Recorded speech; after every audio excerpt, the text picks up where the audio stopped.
La antigua Persia. Indómita, formidable, implacable. Durante años, el misterio rodeó a este imperio sin parangón en conquistas y riquezas. Para crear un imperio de la envergadura del persa, el mayor que ha conocido el mundo, obviamente hace falta cierta pericia militar. La civilización persa se extendió del norte de África a Asia, regida por una dinastía de extraordinarios gobernantes de un poder y ambición sin límites. Ciro el Grande es uno de los pocos que se ha ganado de verdad su sobrenombre. El imperio persa nos ha legado algunas de las proezas de la ingeniería más asombrosas de la historia. Además de erigir majestuosos palacios en medio del árido desierto, también construyeron carreteras, puentes y canales. Todo el mundo ha oído hablar del canal de Suez, pero ¿y del canal de Darío? Pero se avecinaba una tormenta. La antigua rivalidad con los griegos daría lugar a un épico enfrentamiento que cambiaría el curso de la historia y que resultaría determinante para el mundo occidental durante los miles de años que siguieron. Corría el año 330 a.C. cuando un joven rey macedonio venció a los persas y condujo a su ejército invasor hasta Persépolis, la espectacular capital del imperio. Aquel rey no era otro que Alejandro Magno, un ferviente admirador de los grandes gobernantes persas.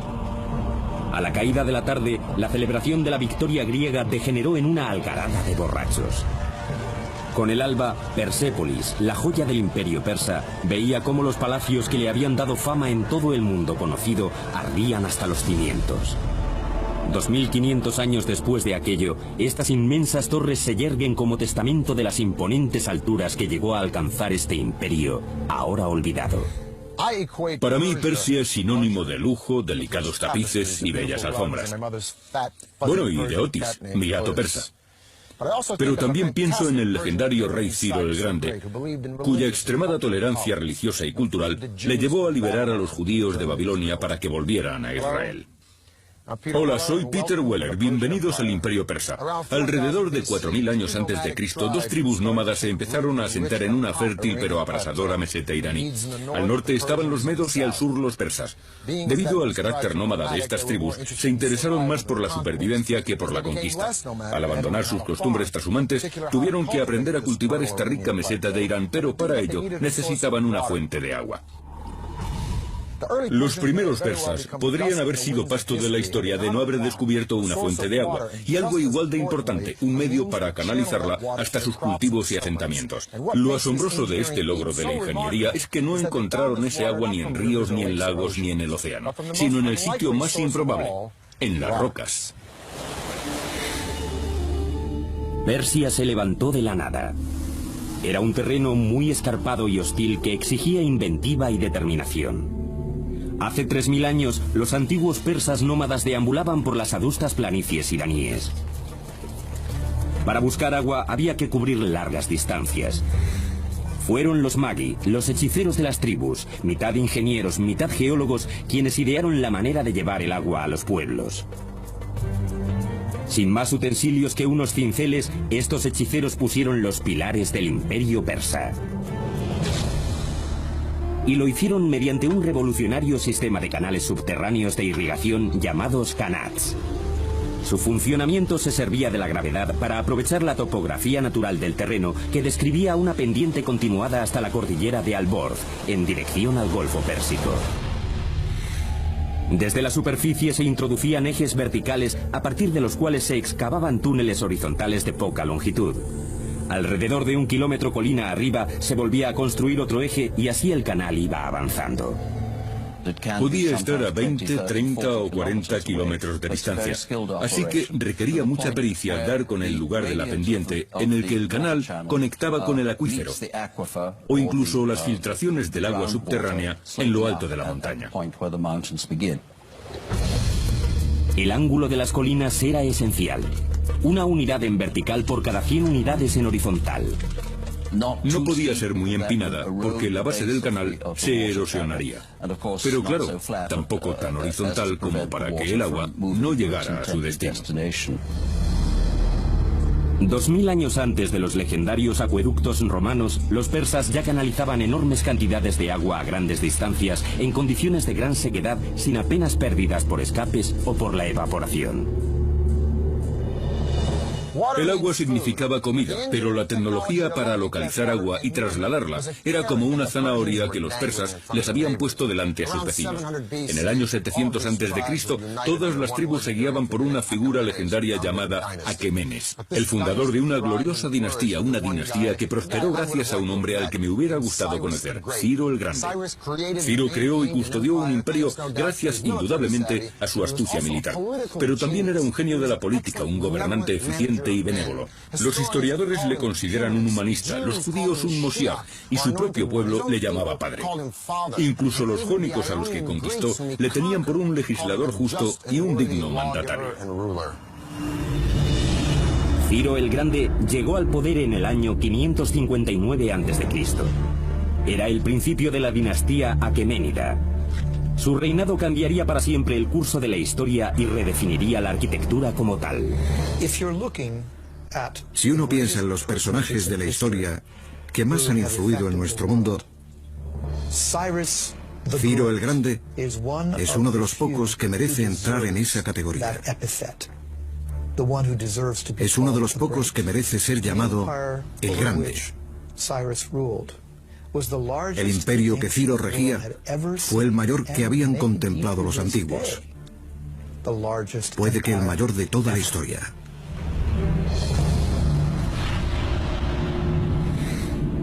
En el año 554 a.C., Ciro había aplastado a todos sus opositores y su liderazgo en Persia no tenía disputa. Era el momento de conquistar el mundo. Si pretendía levantar un imperio, necesitaría una capital que estuviera a la altura de su importancia política. Fue entonces cuando Ciro se embarcó en uno de los proyectos de ingeniería más ambiciosos jamás vistos en la antigüedad.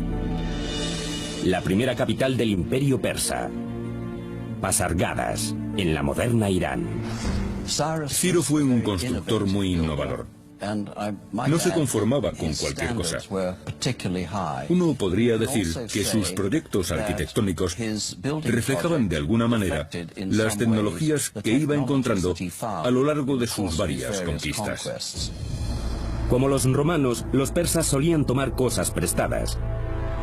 Cogían las mejores y más avanzadas ideas de las culturas que conquistaban y las perfeccionaban aún más para darles su propio y particular toque. El arte y la ingeniería de Pasargadas recogían influencias procedentes de parajes tan remotos como Asiria, Egipto y Asia Menor, a miles de kilómetros de distancia. Había mamposteros, carpinteros, enladrilladores y escultores de relieves, y se sabe que solía tratarse de trabajadores importados de todos los rincones del imperio. Transcurridos 2500 años, estas desvencijadas ruinas son los únicos vestigios de lo que aquí se erguía, la primera y deslumbrante capital de Persia. El orgullo de Pasargadas eran sus suntuosos palacios, rodeados de fabulosos parques y deliciosos jardines. De aquella época datan los primeros testimonios sobre los espléndidos Pairidaeza, los famosos jardines cercados de la antigua Persia. Estos jardines tenían casi 1 kilómetro de canales de piedra caliza diseñados para que el agua llegara a unos pequeños pilones cada 15 metros. Los Pairidaeza de Pasargadas fueron el espejo en el que se miraron muchos de los fastuosos jardines del mundo durante los siguientes 2 milenios. Lo que más distinguió a los Pairidaeza fue la aplicación de los diseños geométricos. Tenemos diseños cuadrados y rectangulares, diseños florales con cipreses, césped, rosas, azucenas y todo tipo de plantas. Y ese es el concepto de los parques modernos que conocemos hoy en día. A medida que se construía Pasargadas, Ciro doblegaba a los reinos enemigos uno tras otro.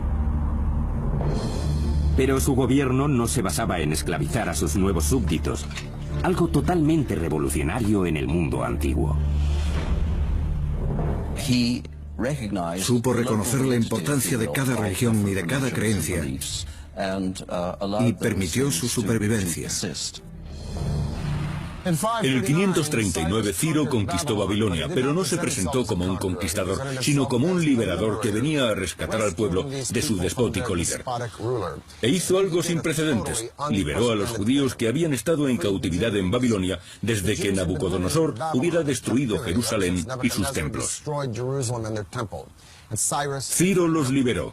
Desde la perspectiva que nos da la historia, podríamos decir que lo que Ciro buscaba era una nación escudo entre el hostil Egipto y su propio imperio. Pero, ¿y qué?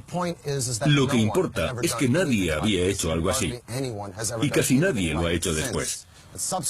De modo que él es el único gentil de la Biblia al que se menciona como Moshiach o Mesías. Como me dijo una vez un distinguido catedrático de Oxford, Ciro siempre ha tenido buena prensa. Y sí que es cierto. Pero antes de que pudiera emprender la campaña que haría de Persia la única superpotencia de la antigüedad, Ciro el Grande murió en combate en el 530 a.C. No vivió lo suficiente como para demostrar lo que pudo haber hecho fuera del campo de batalla. En ese aspecto, puede recordar a Julio César, otro conquistador que no pudo aunar todo su imperio porque murió asesinado antes de tiempo.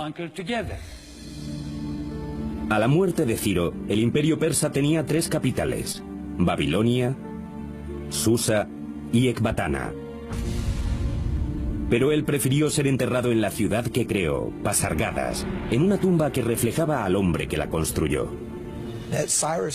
Uno de los aspectos de la tumba que demuestra la humildad de Ciro es que apenas tiene ningún adorno. Es muy sencilla y muy elegante.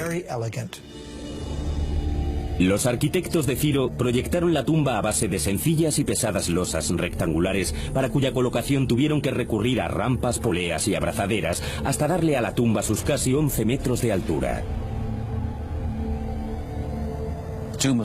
La tumba de Ciro es un sencillo y en apariencia humilde monumento para el artífice del mayor imperio que el mundo ha visto hasta la fecha. Y tras 25 siglos se conserva bastante bien. Durante 30 años, ninguna potencia sobre la faz de la tierra le pudo hacer frente a Ciro el Grande. La vacante de su trono creaba un vacío de poder que arrastraría al mundo antiguo al mayor de los caos. En el año 530 a.C. moría Ciro el Grande, el arquitecto del mayor imperio que el mundo había conocido. El futuro de Persia pendía de un hilo. En un momento en el que rivales y aspirantes al trono se disputaban el poder, un primo lejano de Ciro, un brillante general, se alzó para asumir el mando. Cuando el ambiente se despejó, el imperio persa quedó firmemente sometido a su liderazgo. Este general, conocido como Darío, se convertiría en el que posiblemente haya sido el más legendario rey persa y uno de los mayores constructores de todos los tiempos. Darío no perdió el tiempo. Comenzó la reconstrucción de Susa, la antigua capital, con colosales palacios ornamentados con mampostería acristalada. La majestuosidad de Susa aún se puede apreciar en la misma Biblia. Cuando los griegos se referían a los palacios persas, solían mencionar a Susa. Cuando en el Antiguo Testamento el libro de Esther alude a los palacios persas, está hablando de Susa. Pero el nuevo rey de Persia quería que la deslumbrante capital fuera toda suya. En el 518 a.C., Darío emprendió uno de los proyectos de ingeniería más ambiciosos de la antigüedad. Situada junto a la moderna ciudad de Shiraz, se la conocería como Persépolis, ciudad persa en griego. Todos los palacios se levantaban sobre una extensa plataforma de piedra diseñada para realzar la magnitud del imperio. Se excavó un bancal rectangular inmenso de más de 125.000 metros cuadrados. Los ingenieros tuvieron que modificar el paisaje, tuvieron que nivelar parte de la zona y construir un muro de contención. Darío quería que se viese desde lejos, por eso mandó construir una terraza en la ladera, para dotar al conjunto de mayor grandiosidad y solemnidad. Persépolis fue un desafío colosal para la ingeniería. Sus muros superaban los 18 metros de alto y los 10 de ancho. Y sus enormes salas albergaban columnas de diseños extremadamente elaborados. Se necesitaron miles de arquitectos, artesanos y trabajadores, así como toneladas de materiales que tuvieron que traerse de los 4 confines del imperio. La mayoría de los antiguos imperios se construyeron gracias a la mano de obra de las legiones de esclavos. Pero Darío, al igual que Ciro, prefería remunerar el esfuerzo de construir los palacios y monumentos persas. Todos recibían su paga correspondiente, cada trabajador y cada trabajadora, porque también se contrató a mujeres, y se les pagaba en función de la calidad de su trabajo. No se escatimó en gastos. Persépolis sería el monumento insignia del poder y la gloria del imperio persa. En primer lugar, es importante recordar los orígenes nómadas de los persas. Vivían en tiendas de campaña que recogían, trasladaban y volvían a plantar en otro asentamiento. Lo que vemos en Persépolis es una réplica de esas tiendas de campaña. La Apadana no es más que una enorme tienda esculpida en piedra. El suntuoso palacio de recepciones de Darío recibió el nombre de Apadana. Todos esos monumentales pilares de piedra están inspirados en los puntales de madera que sostenían las cubiertas de tela, solo que ahora en lugar de tela había una hermosa madera de cedro. Los orígenes nómadas de los persas influyeron en parte de su arquitectura, pero solo en parte. Los palacios de la ciudad estaban adornados con apliques de oro y plata, lujosos tapices y coloridos adoquines. Las paredes estaban tachonadas con hermosos relieves que describían las visitas de los dignatarios de las tierras conquistadas por los persas. Pero las maravillas arquitectónicas de Persépolis trascendían los muros de la ciudad. El diseño y la construcción de su intricado sistema de alcantarillado fueron algo único hasta entonces. Antes de pavimentar toda la zona, los ingenieros de Darío proyectaron un sistema de alcantarillado lleno de cañerías de desagüe que quedaron tapadas por el pavimento.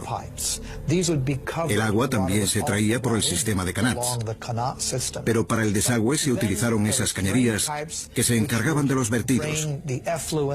Toda aquella red se extendía bajo la superficie para que los visitantes nunca llegaran a verla. Incluso mientras llevaba a cabo sus proyectos de infraestructura más ambiciosos, Darío no dejaba de ampliar los territorios del imperio. Bajo el acertado liderazgo de Darío, el imperio persa cobró unas proporciones gigantescas. Llegó a abarcar lo que hoy es Irán y Pakistán, partes de Armenia, Afganistán, Turquía, Egipto, Siria, el Líbano, Palestina, Jordania y algunas regiones de Asia Central hasta el norte de la India. No es cualquier cosa. Para conectar los extremos más alejados del imperio, Darío iba a poner en marcha 2 atrevidos proyectos. Uno se extendería más de 2.400 kilómetros a lo largo del imperio, y el otro crearía una vía de comunicación entre el Mar Rojo y el Mediterráneo.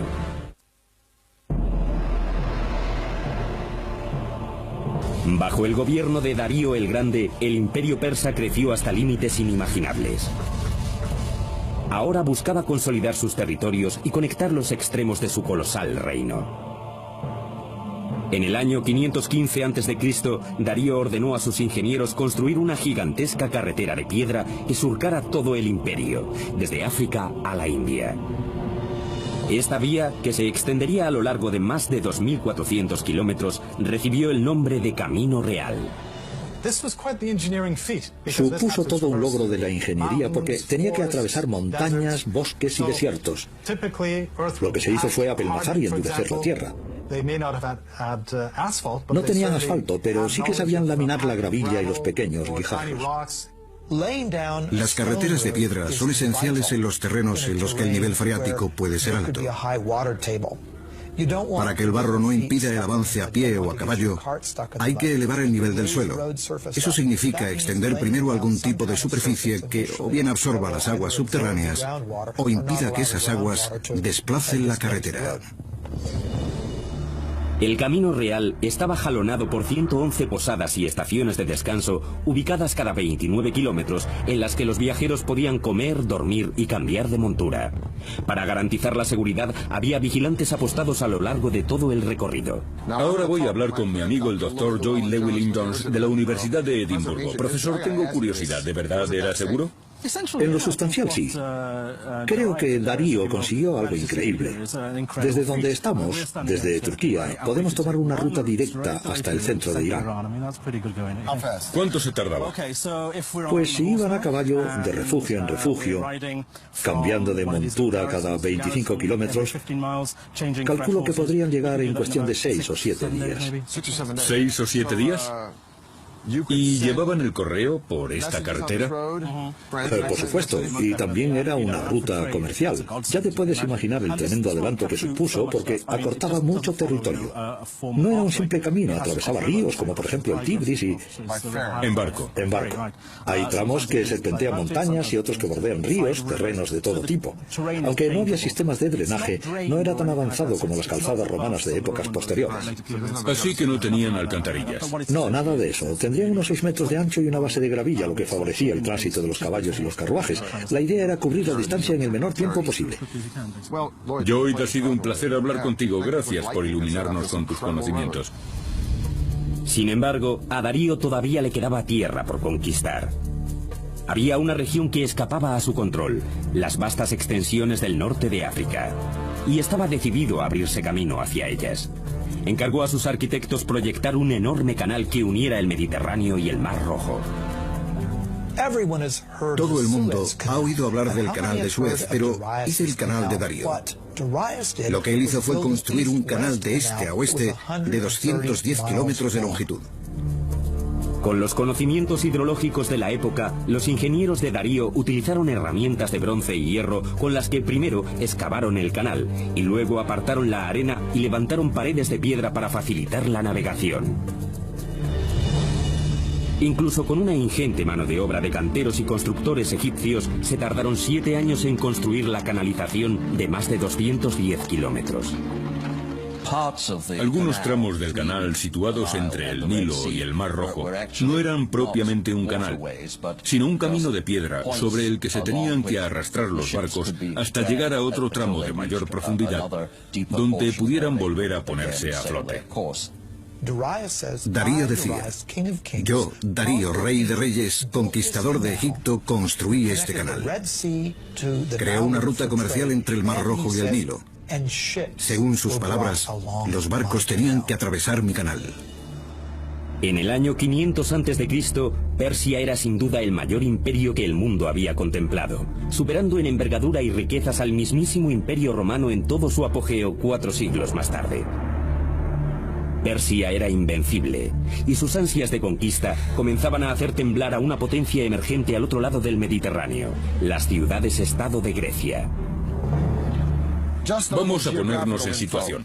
Esa masa de agua es el Mar Negro, y este pequeño recodo es el estrecho del Bósforo, que conecta el Mar Negro con el Mediterráneo. Así que desde aquí, desde Asia o Asia Menor, puedo ver allí mismo el continente europeo. En el año 494 a.C., Darío logró sofocar una revuelta en una serie de ciudades de la costa de Turquía, una revuelta alentada por Atenas. Así pues, Darío quería darle una lección a Atenas. Iba a marchar sobre Grecia con intención de atacar aquella ciudad. Pero ¿cómo lo haría? Tenía que cruzar el mar.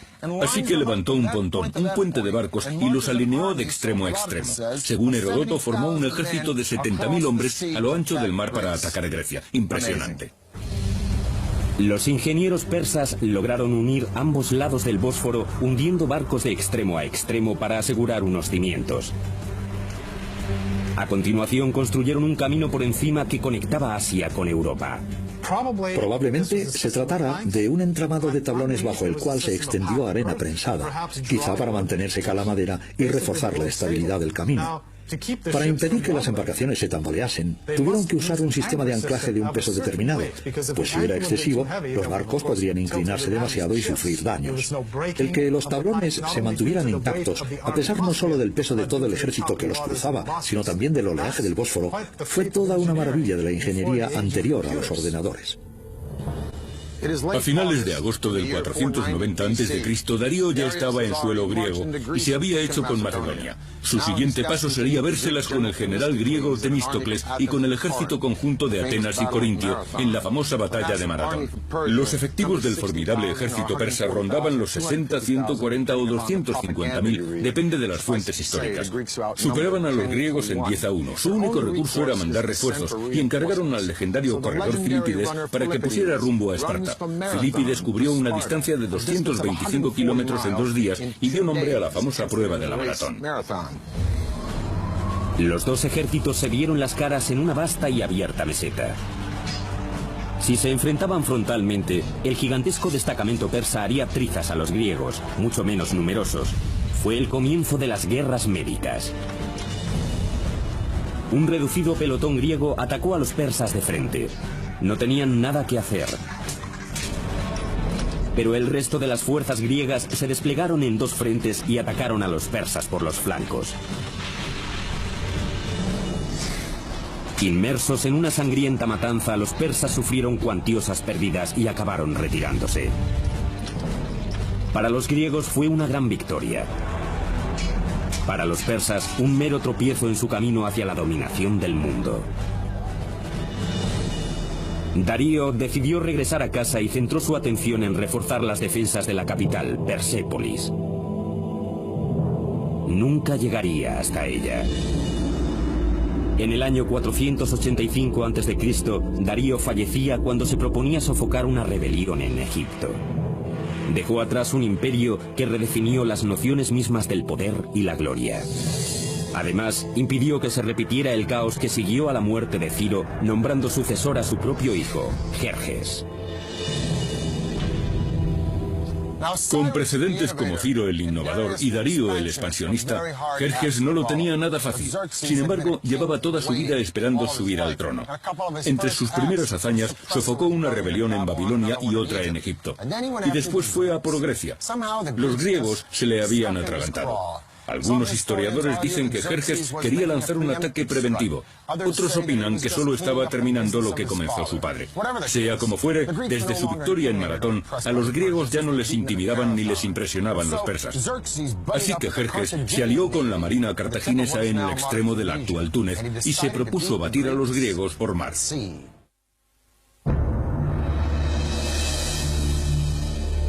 En el año 480 a.C., el imperio persa estaba en su apogeo, extenso, todopoderoso e inmensamente rico. Habían pasado 10 años desde la derrota de Darío el Grande a manos de los griegos en Maratón. Su hijo, Jerjes, es ahora el monarca absoluto de la dinastía aqueménida del imperio persa. Y quiere venganza. Grecia, que aún está surgiendo como fuerza militar, está formada por una coalición de ciudades-estado muy distintas entre sí, que van desde las democracias hasta las dictaduras. Solo les une un credo común, su odio hacia Persia. El mundo antiguo está a punto de presenciar la Segunda Guerra Médica. De su resultado dependerá el futuro del mundo moderno. Tradicionalmente, los griegos llamaban bárbaros a todos los extranjeros. Es probable que todos los enfrentamientos entre este y oeste tuvieran su origen en los persas y griegos y hayan seguido desde entonces. La invasión persa de Grecia se convertiría en una de las mayores colaboraciones estratégicas y tecnológicas de la historia castrense. La invasión masiva consistiría en un complejo asalto por tierra y por mar que requeriría algunos de los avances más asombrosos de la ingeniería. Jerjes quería que sus fuerzas entraran en Grecia por el istmo del monte Athos. Pero la turbulencia de sus corrientes era tan fuerte que el rey mandó excavar un canal que cruzara el istmo. Con una numerosa mano de obra y diversos expertos en la construcción de canales, los hombres de Jerjes apenas tardaron 6 meses en concluir el proyecto. El siguiente reto al que se enfrentaban generales y arquitectos era aún mayor. El multitudinario ejército persa todavía tenía que cruzar el estrecho de Helesponto de 2,5 kilómetros de ancho. A día de hoy su solución se considera uno de los proyectos de ingeniería más ambiciosos ideados para una campaña militar. Inspirado en las hazañas de su padre, Jerjes ordenó que se tendiera un doble pontón a lo ancho del Helesponto, una construcción que superaría con creces el puente que Darío levantó en el Bósforo. Lo interesante es que se alinearon 674 barcos. ¿Cómo podían mantenerlos estables? Debió de ser toda una proeza, porque el Bósforo no es un área tranquila que digamos, más bien lo contrario. La hilera de barcos permaneció en su sitio gracias a un sistema de cables muy tensos. Seguramente 2 cables muy largos tendidos entre Asia y Europa que mantenían estables las embarcaciones. Pero no hay que olvidar la cantidad de tropas que atravesaron aquel puente. Puede que fueran hasta 240.000 hombres. Las sogas permitían a los botes la suficiente flexibilidad de movimiento en las turbulentas aguas. Cada sección del puente estaba construida sobre 2 embarcaciones conectadas por tablones, de modo que la barrera que formaban pudiera detener las olas, absorbiendo gran parte de la inestabilidad de la superficie. A continuación, los ingenieros persas construyeron una plataforma que cubría todos los barcos, y encima de todo aquello, la calzada. Con cada tablón de madera se iba armando una autopista que cruzaba el Helesponto, una autopista hecha de barcos de guerra. No olvidemos que estamos hablando de decenas de miles de soldados de caballería, y algunos iban con armadura, lo que aumentaba aún más su peso. Lo increíble fue que los barcos se mantuvieran estables para que Jerjes cruzara hasta Europa con sus hombres y volviera a Asia cuando lo necesitara. Durante un breve periodo, los 2 continentes fueron uno. Al cabo de 10 días, una vez concluido el puente, Jerjes avanzó hacia Europa. Un ejército entero cruzó con todo el peso de sus aparejos y de sus monturas, y los tablones aguantaron. Ni el peso del ejército ni la rudeza de las aguas del Bósforo pudieron quebrar esas tablas. La estrategia de Jerjes era sencilla: apabullar a los griegos por tierra y por mar con su superioridad numérica. Esta vez los ejércitos griegos también tenían al mando al legendario general Temístocles. Sabía que no podría derrotar a Jerjes por tierra, de modo que diseñó un plan para tenderles una trampa a los navíos persas. En agosto del año 480 a.C., los 2 ejércitos se vieron las caras en un punto elegido por los griegos, las Termópilas, un paso montañoso tan estrecho que por él no cabía más que una cuadriga. Durante días, el numerosísimo ejército persa se quedó atascado en el peor lado de aquel paso, tal y como habían planeado los griegos. Entretanto, sin que los persas se percataran, Temístocles abandonó el campo de batalla con la mayoría de su ejército, dejando un señuelo de 6.000 soldados espartanos. Como le había ocurrido a su padre, Jerjes estaba a punto de lanzarse de cabeza a una trampa griega. Cuando por fin lograron atravesar el estrecho paso, los persas se deshicieron con facilidad de los escasos soldados espartanos que Temístocles había dejado como cebo y marcharon hacia Atenas. Pero cuando Jerjes llegó a la ciudad, Atenas estaba desierta. Jerjes sospechaba que le habían engañado. Haría pagar por ello a los atenienses. Durante generaciones, los reyes persas habían hecho gala de una gran tolerancia hacia los pueblos que conquistaban. Esta vez no iba a ser así. En un desacostumbrado arrebato, Jerjes prendió fuego a Atenas. Algo de lo que el rey persa se arrepintió enseguida. A la mañana siguiente ordenó reconstruir la ciudad. Pero ya era tarde, el daño estaba hecho. Este arranque de rabia se volvería contra Persia casi 200 años más tarde, pero la guerra aún no había terminado. Al mismo tiempo, Temístocles estaba urdiendo un plan que llevaría a la descomunal flota persa hacia el angosto golfo de Salamina. Los griegos atacaron por sorpresa. Los buques persas quedaron atrapados en un embotellamiento naval. La estrechez del golfo les impedía cualquier maniobra, mientras los griegos usaban sus pesados trirremes como arietes para hundir a sus enemigos. Fue una victoria decisiva para los griegos. Jerjes regresó a casa derrotado. El rey del imperio persa ya no era invencible. Hubo una nota positiva en la derrota persa en la batalla de Salamina que le salvó del oprobio. Una mujer llamada Artemisa, la única capitana de la flota persa, engañó a los griegos hundiendo uno de los barcos persas y escapando en medio de la confusión. Su capacidad de supervivencia impresionó tanto a Jerjes que al parecer llegó a decir que sus hombres se estaban convirtiendo en mujeres y sus mujeres en hombres.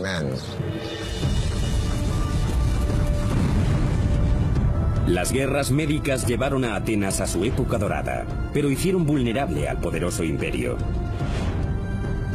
Le correspondería a un joven príncipe que idolatraba a los grandes monarcas persas darle al imperio la estocada final.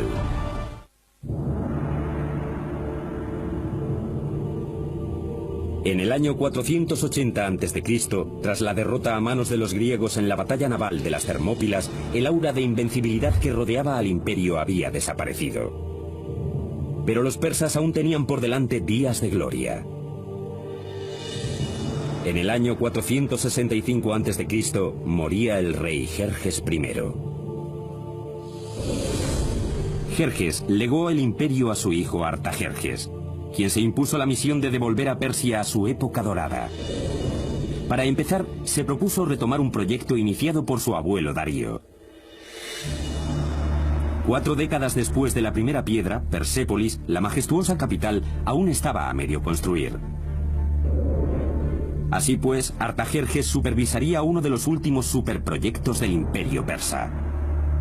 Hoy en día se la conoce como la imponente Sala de las 100 columnas. Sabemos que el perímetro de la sala era de 60 por 60 metros, un cuadrado casi perfecto. Lo llamativo de las columnas de Persépolis es que cuando uno mira todo el fuste, que puede llegar a tener hasta 30 o 40 metros, no hay ni una sola pieza fuera de su sitio. Forma una vertical perfecta. Trabajaban con lo que nos pueden parecer herramientas primitivas, mazos de piedra y cinceles de bronce, nada más. Pero la acanaladura de las columnas de Persépolis es de una precisión tal que en ella tuvieron que trabajar maestros artesanos. Se construyeron a base de tambores, 7 u 8 tambores apilados. Se montaba un andamiaje en torno a la columna y con una grúa de madera colocaban cada tambor en su sitio.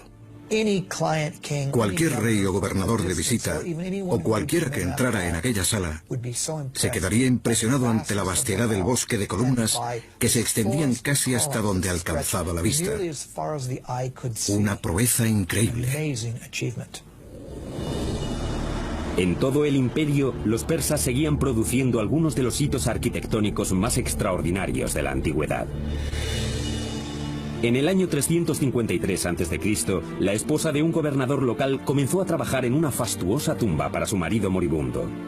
Su tributo sería un prodigio de la arquitectura. Se convertiría en una de las 7 maravillas del mundo antiguo: el mausoleo de Halicarnaso.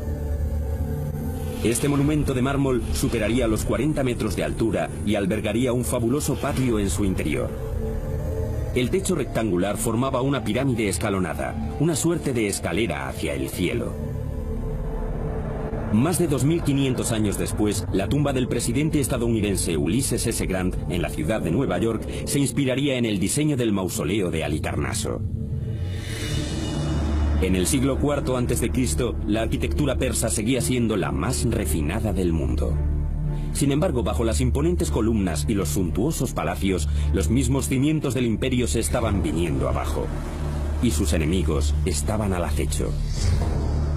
Cuando Atenas apoyó una rebelión en Egipto y los griegos ocuparon la capital, Memphis, Artajerjes tuvo que abandonar Persépolis y sus proyectos para librar una contienda y expulsar a los griegos de Memphis y recuperar Egipto. Sería la última gran victoria del imperio persa, ya que en el 424 a.C., la muerte de Artajerjes dejaría un vacío de poder y pondría fin a 8 décadas de desorganización e interminables luchas intestinas.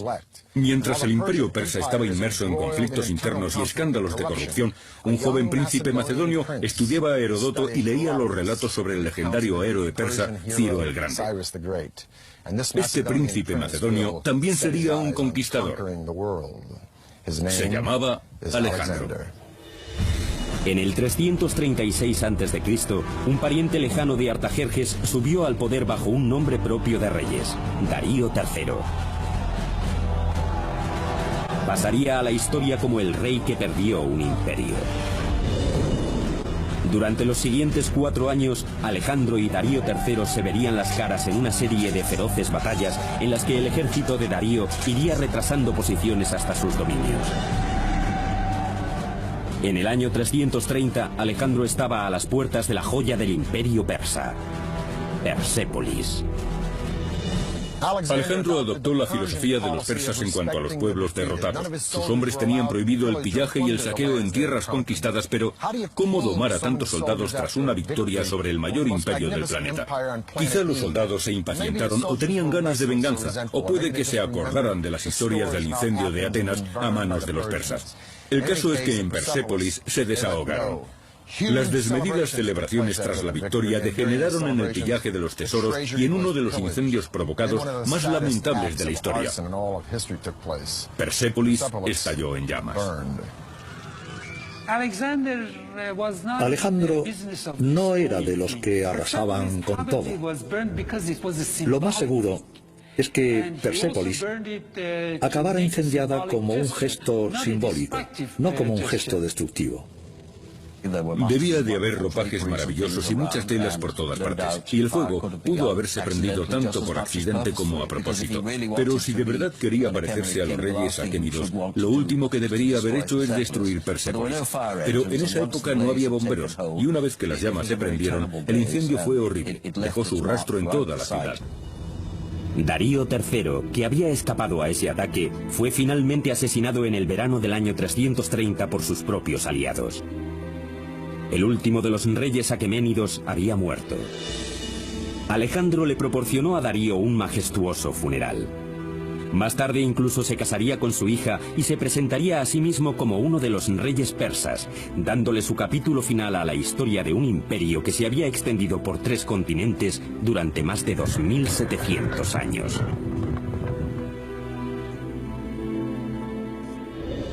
Alejandro, el admirador de los reyes persas, dio caza a los asesinos de Darío y los mató él mismo. Estaba convencido de que solo un rey tenía derecho a matar a otro rey, pero ¿hubiera llegado a matar a Darío? Seguramente no, porque Alejandro no había creado un imperio, sino que lo había conquistado. El imperio lo había creado Ciro el Grande. La astucia de Alejandro consistió en hacerse con Persia y emplear un imperio que ya era viejo mucho antes de nacer él. Un imperio cuyo legado cultural, su sofisticación y sus fastos pervivirían mucho después de su muerte.